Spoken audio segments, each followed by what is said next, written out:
Айгерім кешір, бірақ мұнда саған орын жоқ, деді енесі. Арманның мерекелік кеші өзі күткеннен ерте аяқталды. Айгерім оны өзі байқап қалды. Ол әлі бұрылып та үлгермеген еді. Сәуле банкет залының кіреберісінде тұрды. Мойнындағы жұқа алтын алқасын түзеп қойып, қонақтарды олардың костюмдері мен сағаттарының бағасын іштей есептеп тұрғандай көзбен шолып шықты. Айгерім есік алдында баяулады.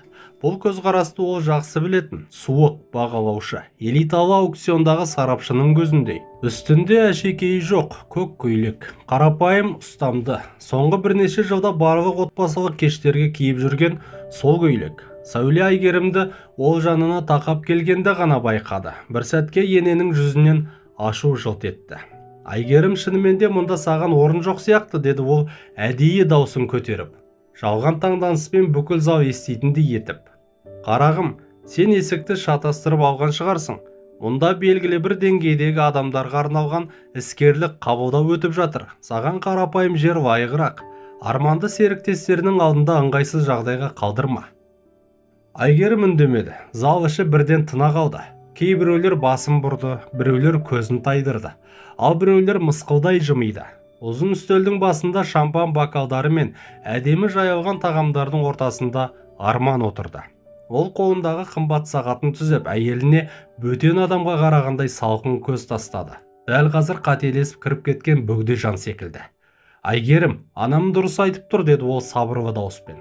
Сен мұнда сай келмейсің, үйге қайт, мен кейін барамын. Ол орнынан тұрған жоқ. Айгерімге қарай бір қадам да жасаған жоқ. Тек қолын немқұрайлы сілтеп, әңгімені жапқандай болды да қайтадан қонақтарға бұрылды. Сұр костюм киген ер адамдардың бірі көршісіне еңкейіп бірдеңе сыбырлады. Екеуі де күліп жіберді. Айгерім бұрылып шығып кетті. Көз жасы да жоқ, сұрақ та жоқ. Артындағы есік жай ғана дыбыссыз жабылды. Сыртта суық жел соғып тұрды. Айгерім тоқтап телефонын шығарып, банк қосымшасын ашты. Компанияның барлық шоттары оның аккаунтына тіркелген еді. Бұған ол 5 жыл бұрын Арманның қарыздарын жауып, бизнесін күйреуден құтқарғанда өзі талап қойған. Ол кезде коллекторлар түн ортасында қоңырау шалатын, ал Арман ас үйде бос көзбен отырып, бәрін жоғалттым деп қайталай беретін. Айгерім ата-анасының қала сыртындағы үйін сатып, ақшасын еш ойланбастан берген. Түн сайын есеп қисап жүргізіп, жеткізушілермен келіссөздер жасады, ал Арман беделін қалпына келтірумен айналысты. Ол карталарды пайдаланып жүрді де, барлық жетістікті өз еңбегім деп ойлады.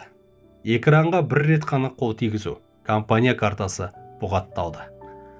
Айгерім экранға бір сәт қарап тұрды да, телефонын сөмкесіне салып қойды. Бәрі бітті. Айгерім артына бір ретте қарамай, тротуармен жүріп кетті. Жел шашын бетіне ұрғылап тұрды, бірақ ол оны түзеуге де тырыспады. Көп жылдан бері алғаш рет ол бір түрлі тіпті аздап ауыр тыныштықты сезінді. Ұзақ уақытқа созылған шудың кенет тоқтағанындай. Бұл жеңілдік емес еді, бұл анықтық болатын. Үйіне тез жетті.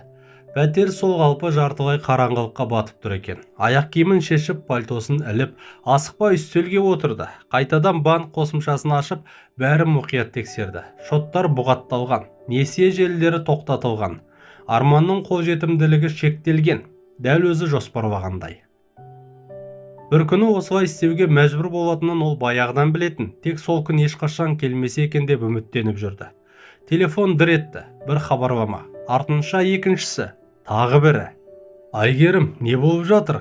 Төлем жасай алмай тұрмын, карта істемей қалды. Сен бірдеңе істедің бе? Ол оқыды, бірақ жауап бермеді. Сосын қоңырау келді. Телефонды сөндірмей жай ғана қоя салды. 5-ші қабылданбаған қоңыраудан кейін экранды төмен қаратып қойды. Өзіне бір стақан су құйып терезеге қарады. Қала өз өмірін сүріп жатты. Оның қорланғанына да, Арманның абыржуына да мән бермей. Жарты сағаттан соң телефон тағы шыр етті. Бұл жолы Сәуле еді. Айгерім, бұл өте сәтсіз әзіл деп үміттенемін, деді ол жасанды сабырмен. Арман маған хабарласты. Ақшаға қолы жетпей тұрғанын айтты. Не істеп жатқаныңды түсінесің бе? Өте жақсы түсінемін, Сәуле, деді Айгерім байсалды дауыспен. Бұрынғыдан да анық түсініп тұрмын. Сен бұлай істей алмайсың. Компания сенің ойыншығың емес. Айгерім жеңіл ғана жымиды. Істей аламын. Өйткені компания менің атымда. Өйткені барлық кепілдіктерге мен қол қойғанмын. Өйткені қарыздарды мен жаптым, және бүгін кешке сен маған менің орнымды өте анық көрсетіп бердің. Трубканың ар жағында үнсіздік орнады. Арман үйге келеді, деді Сәуле бәсең дауыспен. Сөйлесіңдер. Айтар сөзім жоқ, деді де Айгерім телефонды сөндірді. Арман үйге түн ортасына таяу келді. Ашулы күйде кіріп, пиджагын қолына іліп, галстугын босатып алған. Есіңнен адастың ба, деп айқай салды ол. Мені масқара қылдың, бәрі көрді. Төлем жасай алмадым, қарыз сұрауға тура келді. Дәл солай, деді Айгерім сабырмен. Мен өміріңе келгенге дейін де солай істейтінсің. Арман тұрып қалды. Не айтып тұрсың? Көзге көрінбеген жылдар туралы, пайдалы болғаным туралы, ыңғайлы болғаным туралы. Мен жұмыс істеп жүргенде сен жарқырап жүрген кештер туралы. Анаңның мені адамдарға толы залдан қуып шыққаны туралы, және сенің соған келіскенің туралы. Артық айтып тұрсың. Жоқ, Арман. Алғаш рет жоқ. Айгерім орнынан тұрып, жатын бөлмеге кірді. Тартпадан бір папканы алып оған ұсынды. Бұл ажырасу құжаттары және ресми хабарлама. Ертең таңертең компанияны уақытша басқарушы қабылдап алады. Мен кетемін. Сен осылай жай ғана кетіп қала алмайсың. Кете аламын. Және дәл қазір соны жасап жатырмын. Арман диванға отыра кетті. Алғаш рет айтар сөзі болмады. Келесі күні Айгерім уақытша паркке жақын шағын әрі жарық пәтерге көшті. Ұйқысы түзеле бастады. Тамақты асықпай ішетін болды. Әр 5 минут сайын телефонға қарамай, серуенге шығатын әдет шығарды. Арманнан келетін хабарламалар сирей берді. Ал Сәуледен бірде-бір хабар болмады. Сол кештен кейін 2 апта өткен соң Айгерім соңғы құжаттарға қол қойды.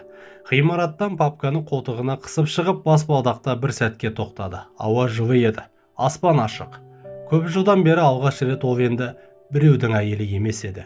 Енді ол көлеңкеде жүрген әйел де емес. Ол жай ғана Айгерім еді, және бұл ол үшін жеткілікті болатын.